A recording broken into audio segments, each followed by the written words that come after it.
पैशाचा पाऊस पाडणाऱ्या टोळीतील अपहरण करण्यात आलेल्या युवकाचा तब्बल 18 दिवसानंतर कुजलेल्या अवस्थेत नगर जिल्ह्यात कर्जत जवळ मृतदेह आढळला। 7 जुलैला हा मृतदेह आढळला आहे। दिलीप भिकाजी इंगळे असं मृतक युवकाचं नाव आहे। या प्रकरणी जानेफळ पोलिसांनी जानेफळ येथील 2 तर सातारा व पुणे जिल्ह्यातील 3 अशा एकूण 5 आरोपींना अटक केली आहे।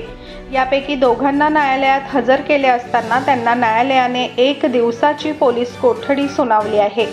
जानेफळ येथील ज्योती दिलीप इंगळे यांनी जानेफळ पोलीस स्टेशनला दिलेल्या तक्रारीत अमोल जयसिंग राजपूत व इतरांनी माझे पती दिलीप भिकाजी इंगळे याला पैशाचा पाऊस पाडण्याच्या कामासाठी 22 जून रोजी घरून नेले होते। तसेच रात्री कोकमठाण तालुका कोपरगाव जिल्हा नगर येथून त्यांचे अपहरण करण्यात आल्याचे म्हटले होते। या तक्रारीवरून जानेफळ पोलिसांनी 9 जुलै रोजी गुन्हा दाखल केला होता।